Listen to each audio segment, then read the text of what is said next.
Have you ever scrolled through your own social media feed and had a moment of dissociation? You see the smiling photos, the career achievements, the curated vacation shots, the clever captions, and you feel a strange sense of looking at a character. A well-crafted, carefully managed character that you yourself created. But in a quiet moment, when the phone is off and the house is silent, a question bubbles up from somewhere deep inside. Who are you really? When you strip away the job title, the online persona, the expectations of your family, and the opinions of your friends, what's actually left? This is not a trivial question.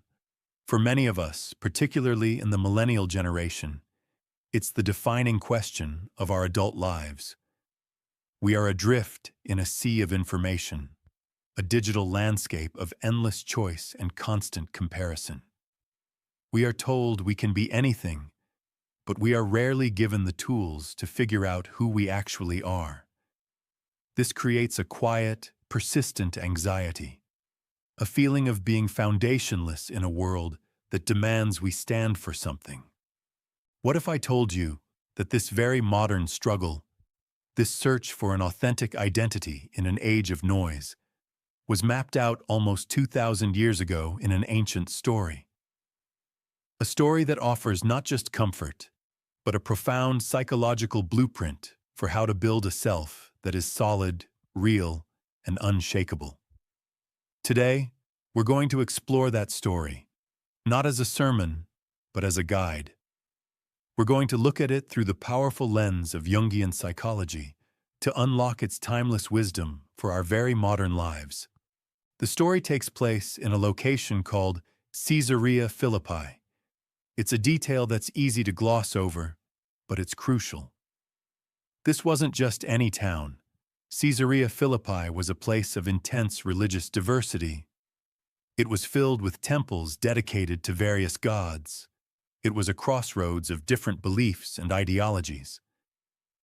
Think of it as the ancient equivalent of your social media feed, a vibrant, chaotic, and overwhelming marketplace of ideas, with everyone shouting for your attention and allegiance. It is in this exact setting that Jesus turns to his closest followers and asks them a question. The question is, who do people say that I am? Think about that question. It's a poll. It's a request for market research. What's the consensus? What's trending? His disciples, his followers, answer accordingly. They say, well, some say you're John the Baptist, back from the dead. Others say you're the prophet Elijah, or maybe Jeremiah, or one of the other prophets. They are listing the opinions of the collective. They are repeating what they have heard. They are relaying the popular theories, the hot takes of the day. This is the realm of what the psychologist Carl Jung called the persona. The persona is the social mask we wear to fit into the world. It's our job title, our online profile, our reputation.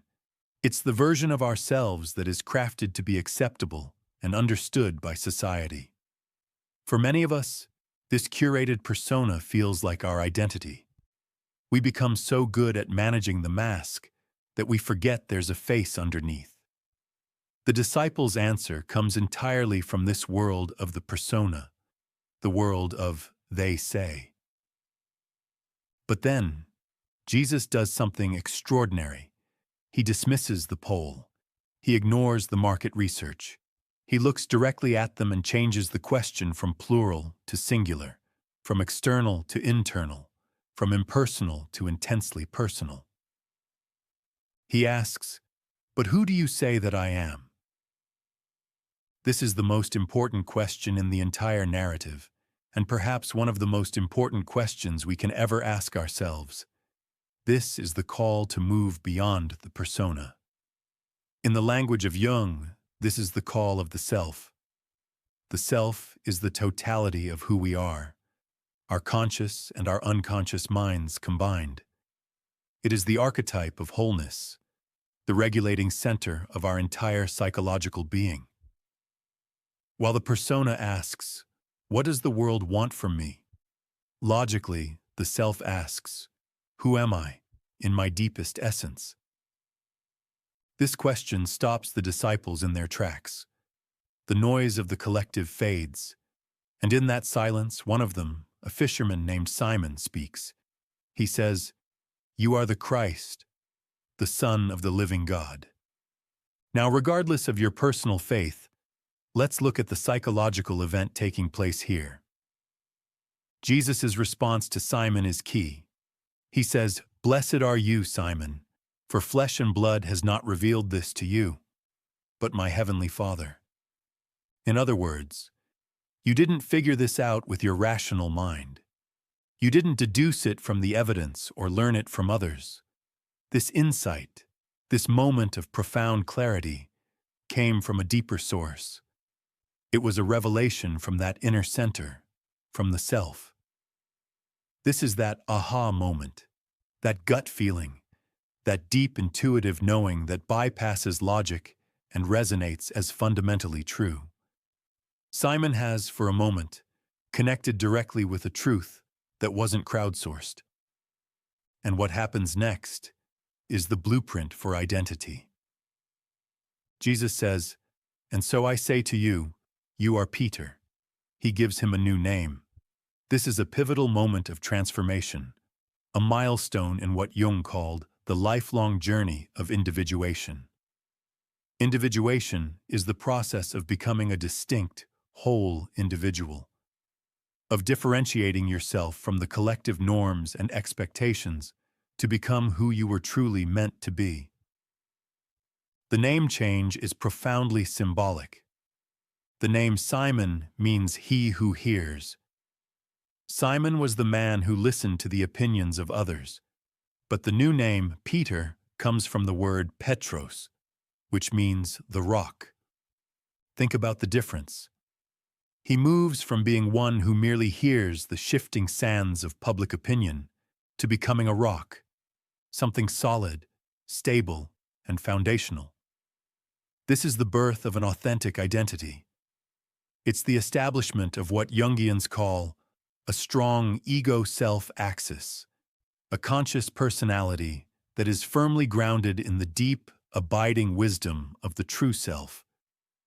When you know who you are at your core, you are no longer tossed about by every new trend or criticism. You have a foundation. You are a rock. And upon this newly formed rock, a structure can be built. Jesus says, "And upon this rock I will build my church, and the gates of the netherworld shall not prevail against it." Let's translate this psychologically. The church is not necessarily an external institution. It is the structure of a meaningful life. It is your purpose, your family, your work, your values, everything you build that rests upon the foundation of your authentic identity. And the gates of the netherworld, or the gates of hell, are the forces of chaos, despair, nihilism, anxiety, and depression that constantly threaten to overwhelm us. The promise here is psychological. When your life is built upon the solid rock of an authentic self, it can withstand the forces of chaos.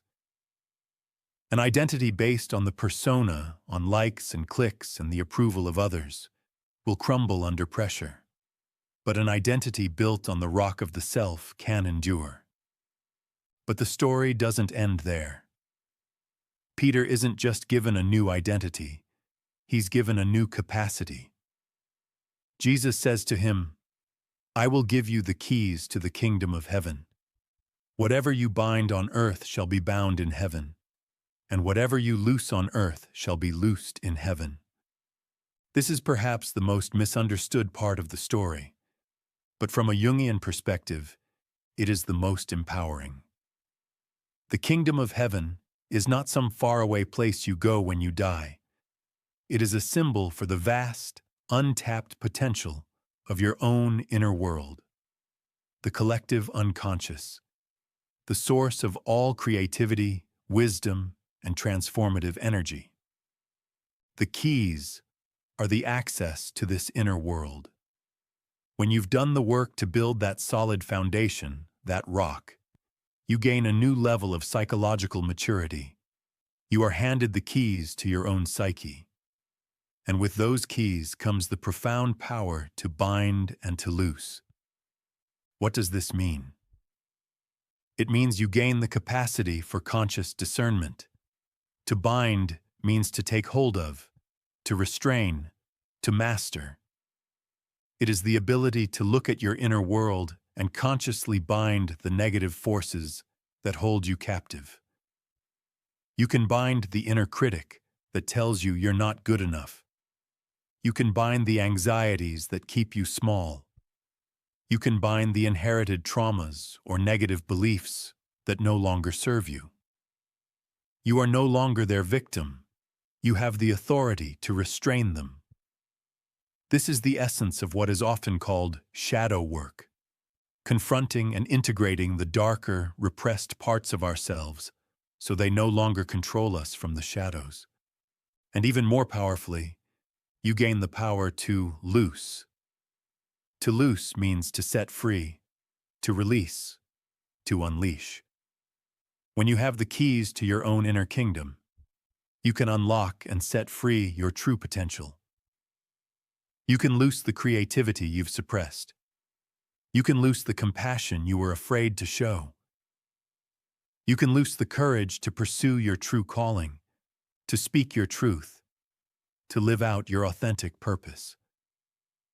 This is the ultimate goal of individuation, not just to know who you are, but to have the conscious capacity to unleash that person into the world. So what does this ancient story mean for us, right here, right now, in our world of digital personas and existential anxiety? It means your most important work is to answer that second question. We all know the answer to the first one.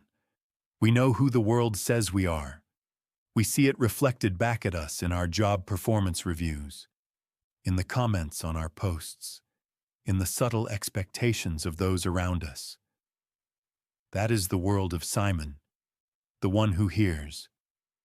But your life truly begins to take shape when you have the courage to create the silence needed to ask, "But who do I say that I am?" And to listen, really listen, for the answer that comes not from flesh and blood, not from your logical mind or the opinions of others, but from that deeper place. The answer may come in a quiet intuition, in a creative project that feels more you than anything else, in a moment of profound connection with another person, or in a crisis that strips away everything that is false. This journey is not easy.